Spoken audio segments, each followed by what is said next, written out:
अध्यक्ष महोदय, जो नियम 67 के तहत यहाँ पर चर्चा श्री रणधीर शर्मा जी ने प्रस्ताव रखा है, जिसमें बहुत सारे वक्ताओं ने पक्ष और विपक्ष के बहुत सारी बातें हुई है। मुझे आपने उस पर चर्चा में भाग लेने के लिए समय दिया, मैं आपका धन्यवाद करता हूँ। अध्यक्ष महोदय, जो इस 67 के तहत अंतर्गत 8 जो है स्थगन प्रस्ताव ऑपोजिशन की तरफ से लाया गया था, इसका असली मकसद क्या था? ये कोई गंभीर मसला नहीं था इनका मसला कोई। इनका असली इसके पीछे जो इनकी मंशा थी, ये थी कि भाई हम 67 का प्रस्ताव लाएंगे, सरकार इसको एक्सेप्ट नहीं करेगी, आप एक्सेप्ट नहीं करेंगे, हम वॉकआउट करेंगे। तब ये न्यूज़ पहले छप गई थी कि भाई ऑपोजिशन ने जो है 67 के नियम के तहत जो प्रस्ताव रखा उसके इसमें वॉकआउट किया है। और दूसरी बात, अभी वॉकआउट तो करेंगे, अब पूरा रिप्लाई कब करेंगे? आधा सुनेंगे, पूरा सुनेंगे, जब रिप्लाई आएगा वॉकआउट तो आप करेंगे।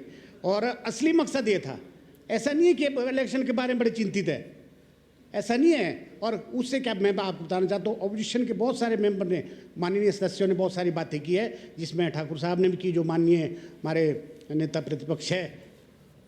ठीक कहा आपने, अभी ठीक कहा, जो ये सब्जेक्ट मैटर कुछ और है और इसमें राजनीति की बातें सब हो रही है। कभी हो रही है भाई इंस्टीट्यूशन बंद किए, कभी हो रही है कि भाई मंत्री की बात नहीं सुनते, कभी हो रही कि भाई उप मुख्यमंत्री भी नहीं आए हुए आज और चौहान साहब भी नहीं थे, तो चौहान साहब भी आ गए, तो ठीक बात है। ऐसी बहुत सारी बातें हुई, बाकी हम पर बातें आई। और दूसरा, इन्होंने क्रक्स क्या निकाला, इन्होंने इलेक्शन को पोस्टपोन करने का। इनका है कि भाई हम लोग जो है कांग्रेस पार्टी डरे हुए हैं कि मैंडेट हमारे खिलाफ होगा। और मैं माननीय इस सदन को बताना चाहूँगा कि जो पंचायती चुनाव होते हैं, वैसे तो मेरे से पूर्व वक्ता ने शायद चंद्रशेखर भाई ने भी कहा, ये कोई पार्टी सिंबल पर नहीं होते। इसमें तो बीजेपी कांग्रेस नहीं देखी जाती, इसमें तो अपना यारी दोस्ती होती है, परिवार का होता है, जो प्रधान बनता है चाहे जिला परिषद है। तो हमारे को डर किस बात का है? हाँ, सिंबल पर होते तब तो आपका बात ठीक थी कि हमारे को डर इस बात का है भाई आप ज़्यादा सीटें ले जाए। और दूसरी बात, डरने की क्या बात है? डरे हम तब नहीं जब आपने सरकार गिराने की साजिश की। उसके बाद उपचुनाव हुए 6 सीटें मारी आई। उससे पहले जयराम ठाकुर जी की सरकार थी, उस वक्त हमारी मेरे 4 सीटें आई उपचुनाव में, जिसमें ठाकुर साहब हमारे भवानी सिंह जी है और संजय अवस्थी जी है, प्रतिभा सिंह जी मंडी से। अच्छा, ठाकुर साहब को तो मैंने पहले बोल दिया, पड़ोसी है ना। तो डरने की बात है, इलेक्शन है, हार जीत चलते रहती है, सरकारें आती जाती रहती है, ऐसा नहीं है। ये ज़रूरी नहीं कि भी आप अगली बार यहीं होने, ऐसा कोई ज़रूरी नहीं है। और ये भी ज़रूरी नहीं है कि आप 28 के 28 अगली बार यहाँ होगे, ऐसा भी कोई ज़रूरी नहीं है, ऐसा भी कोई ज़रूरी नहीं है, ऐसा कोई ज़रूरी नहीं है। तो इसका मतलब अब यहाँ आई भाई जसवाल जी भी कर रहे थे बात कि भाई इंस्टीट्यूशन बंद किए, इतने इंस्टीट्यूशन बंद किए। मैं आपको बताना चाहता हूँ माननीय अध्यक्ष महोदय, आपके माध्यम से, जब जयराम ठाकुर जी की सरकार आई, उससे पहले राजा बीरबल सिंह जी की सरकार थी, उन्होंने भी बहुत सारे इंस्टीट्यूशन खोले। मैं अपनी अगर कॉन्स्टिट्यूंसी की बात करूं, मेरी कॉन्स्टिट्यूंसी में भी एक मेरे गांव में PWD का रेस्ट हाउस खुला था, उसका फाउंडेशन स्टोन भी हो गया था, पैसा भी आ गया था। 2 इंस्टीट्यूशन PSC के थे। ये तो कहते हैं ना कि हमने तो वो तो आचार संहिता से 2 साल पहले खुल चुके थे, इनकी सरकार आई वो भी लिए, इसके और भी ट्यूशन लिए, इन्होंने भी बहुत सारे बंद किए। तो अब तो इन्होंने धमकी दे दी अब तो इन्होंने यहाँ बोल दिया कि भाई जब मेरी सरकार आई मैं तो 1 दिन से भी लूँगा, तो वो आएगी नहीं। तो ऐसा नहीं है, काम के पैसा भी ले लिया, इंस्टीट्यूशन बंद किए।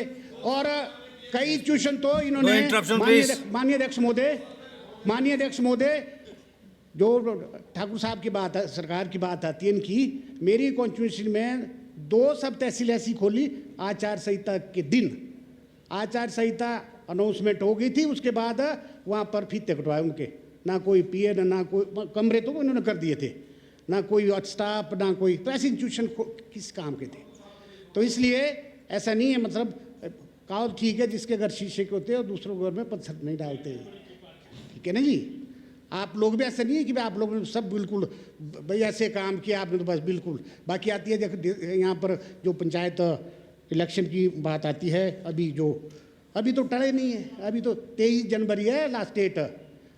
आपका पेंशन पहले होगी, अगर थोड़े आगे पीछे टल भी जाए तो भी संभावना हो सकती है। डिजास्टर आपके सामने है, डिजास्टर माननीय अध्यक्ष महोदय 2023 में कितना नुकसान हुआ और इस बारी कितना नुकसान हुआ, और बहुत सारी सड़कें ऐसी है, अभी यहाँ पर मेरे पूर्व वक्ताओं ने बहुत सारे स्कूल गिने, सड़कें गिनी, बहुत सारे। ऐसा नहीं कि सरकार की मंशा है कि हमने कभी चुनाव कराने नहीं, थोड़ा आगे पीछे चलता है वो तो हो सकता है, ऐसा नहीं है कोई हमारी ये मंशा नहीं है। बाकी इसके अलावा माननीय अध्यक्ष महोदय, मैं तो इन्होंने व्यवस्था परिवर्तन की बात आती है, मैं तो ठीक बात है, व्यवस्था परिवर्तन हुई है। मैं तो माननीय मुख्यमंत्री ठाकुर सुखविंदर सिंह का भी धन्यवाद करता हूँ कि मुझे भी सदन में तीसरी बारी आने का मौका मिला, तीसरी सरकार देख रहा हूँ।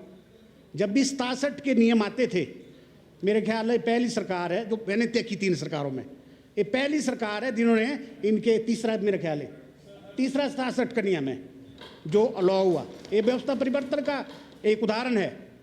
और दूसरा व्यवस्था परिवर्तन तो यहाँ जो धर्मशाला में विधानसभा लगती थी, मेरे ख्याल 4-5 दिन लगती थी, और पहला मौका है मेरे ख्याल जब 8 दिन का लग रहा है, बढ़ भी सकती है। और इसमें देखो ना, आप बोलते हैं कि भाई सरकार जो है हमारी मतलब सुनना नहीं चाहती, और इस जो आपको 8 दिन का मौका दिया, इसमें आपको पूरा मौका दिया, बोलो। और फिर ठाकुर साहब कह रहे थे कि भाई माननीय मुख्यमंत्री तो मंत्री की भी नहीं सुनते। मैं तो कहता हूँ वो तो मंत्रियों को तो छोड़ो, तो एमएलए की भी सुनते हैं, बल्कि सुनते आप नहीं हैं। जब भी कोई मेंबर आपके कोई हाथ खड़ा करता है, सबसे पहले आप उठ जाते हैं। तो ऐसा नहीं है, तो इसलिए ऐसा नहीं है।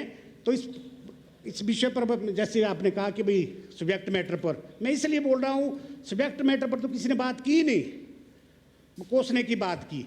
कोई बोलता 3 साल का जश्न, और इनके समय तो कभी होता था आपका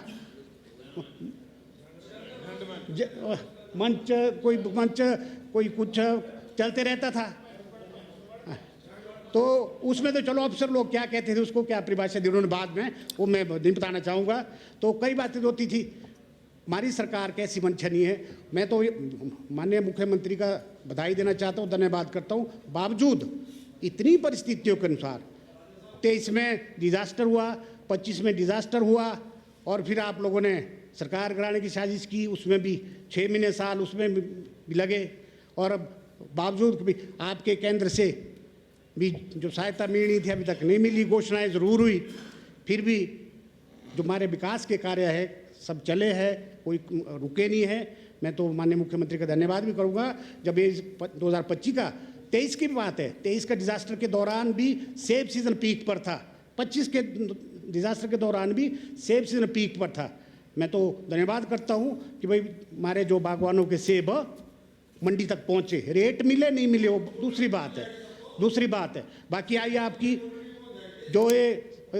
जो इसकी बात आती है इलेक्शन की, जो आज ये 67 का के नियम अंतर्गत जो स्थगन प्रस्ताव रखा है इन्होंने, मैं तो ये कहूँगा मंशा कुछ और थी और मकसद कुछ और यहाँ पर जितने भी ऑपोजिशन के मेंबर ने अभी तक बात की, सारी मतलब मैक्सिमम राजनीति की बात हुई, राजनीतिक।